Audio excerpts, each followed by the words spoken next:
There is a quiet kind of love that rarely appears in stories.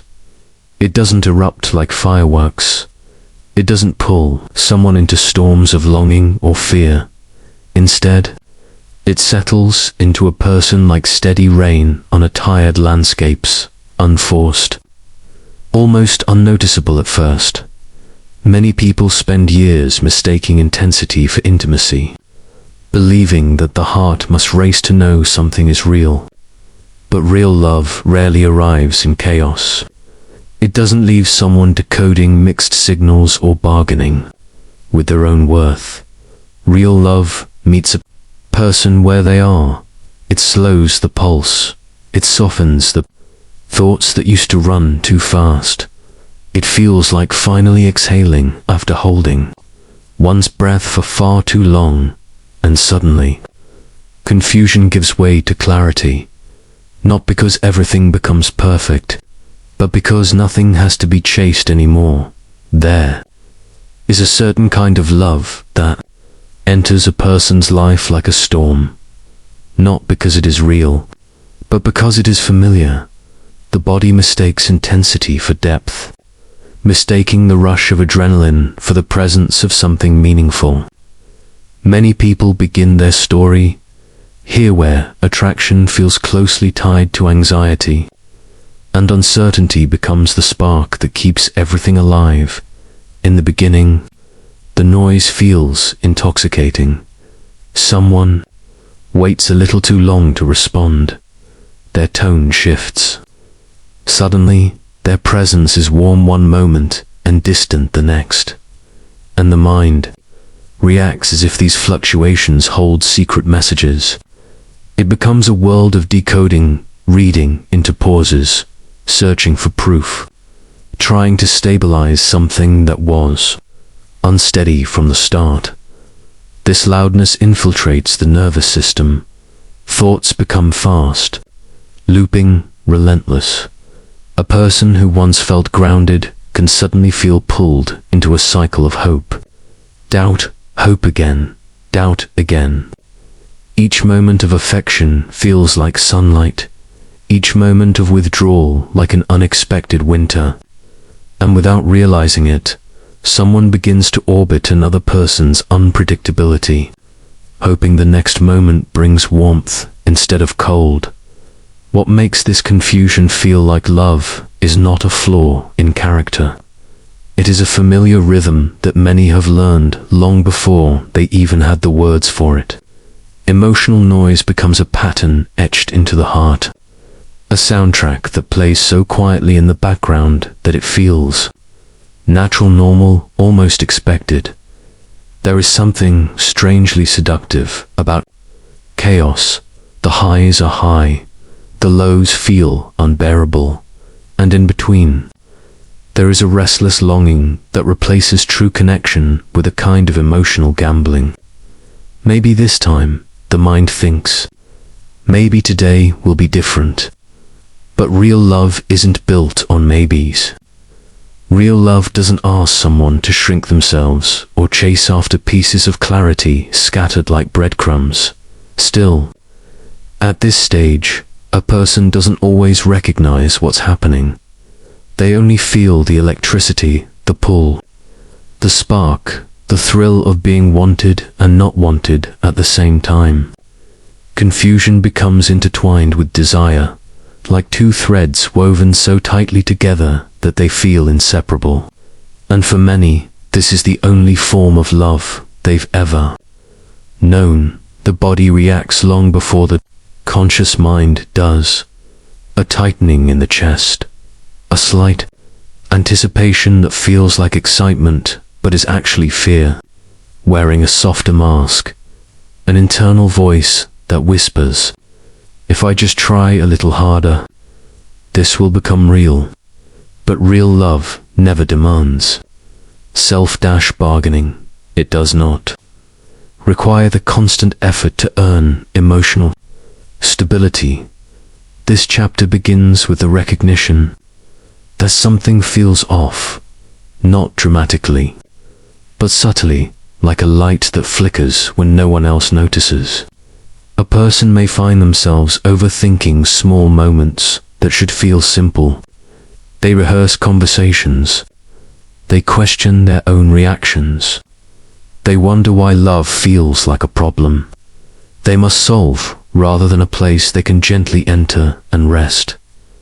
The emotional beginning of this documentary sits right here, in the contrast between noise and stillness, between chaos and clarity, between the version of love that spins someone in circles and the version that allows them to exhale. Most people discover this difference not through sudden realization, but through exhaustion, the tiredness of constantly trying to understand another person's inconsistency, the emotional fatigue of feeling both wanted and unsure, the quiet ache of knowing something is wrong but not yet knowing what calm love is supposed to feel like at this point in the story. The person hasn't encountered the calm yet. They only know the loudness, the tug of war between longing and confusion. This chapter exists to name that beginning, the place where love feels like a storm, and the person inside it has grown accustomed to thunder. Because before someone recognizes the peace of real love, they must first become aware of the noise they have mistaken for connection. Before someone learns what calm love feels like, they often spend years carrying an emotional blueprint they never consciously chose. The confusion they experience in relationships rarely begins in adulthood. It starts quietly, long before they ever called anything love. It begins in childhood, in the subtle ways affection was offered, withheld, or made conditional. Every person learns the rhythm of connection somewhere. Some learn it in homes filled with warmth and predictability. Others learn it in environments where love was present but unstable moments of tenderness interrupted by tension, silence, or abrupt shifts in mood. In these spaces, a child begins to associate closeness with uncertainty. They learn to brace themselves even in calm moments, because calmness never lasted long, and this early rhythm becomes the emotional music. Their body grows familiar with the stops, the starts, the waiting, the guessing, the internal work of trying to stay connected to someone who cannot stay consistent. A child does not have the language to name this as inconsistency. They only feel the effects, the heightened alertness, the constant scanning for signs of change, the instinct to adjust before something goes wrong. These survival strategies often become the foundation of their adult relationships, not because they want chaos, but because chaos feels like home. In many families, love is not expressed through words. It is demonstrated through actions that are unpredictable. Care on one day, distance the next. A child learns to earn closeness, to perform for attention, or to minimize their needs to keep the peace. And as they grow, the nervous system builds memories of this emotional dance. Later, when they meet someone who causes the same internal tension, it feels familiar, recognizable, almost comforting, not because it is healthy, but because it mirrors the past the body still remembers. Some children grow up around caregivers who are loving but anxious, affectionate but overwhelmed, present but emotionally unavailable. These contradictions shape the child's understanding of love as something that must be chased, secured, proven again and again. So as adults, they confuse reassurance with intimacy and unpredictability with passion. Others were raised in environments where stability was present but quiet, where emotional expression was rare, where calmness existed but connection did not. For them, Chaos becomes a sign of aliveness. Something is happening. Someone cares enough to create intensity. Stillness, for them, feels empty, foreign, almost frightening. Some learned emotional noise not from caregivers but from early relationships that left deep imprints.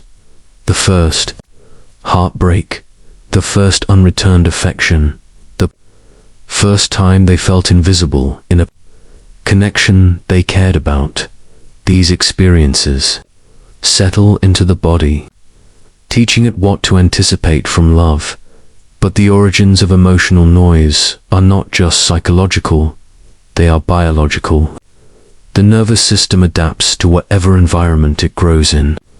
If the early world was loud, the body becomes tuned to loudness. If the early world required vigilance, the body learns vigilance. And as adults, people often seek partners whose emotional patterns match the familiar, not because they want pain, but because predictability feels safer than the unknown. Understanding this origin story does not place blame on parents, partners, or past selves. It simply acknowledges that people learn their emotional habits long before they are aware of them. It explains why the heart may feel drawn to intensity while the mind longs for peace. It reveals why someone may walk away from calm love without understanding why it feels uncomfortable. The confusing love of adulthood is often the echo of a childhood that taught someone to question whether affection can stay. The chase, the longing, the uncertainty, these are all old stories retold in new relationships. This chapter serves as a reminder that emotional noise is not a character flaw. It is a learned, languagea, pattern of survival, a familiar inheritance that follows people into their relationships until they begin to trace its origins with compassion rather than judgment. Because once someone understands where the noise comes from, they can finally imagine what it might feel like to live without it. The human heart may speak in emotion, but the body follows a more ancient rhythm, one shaped by chemistry, wiring, and survival.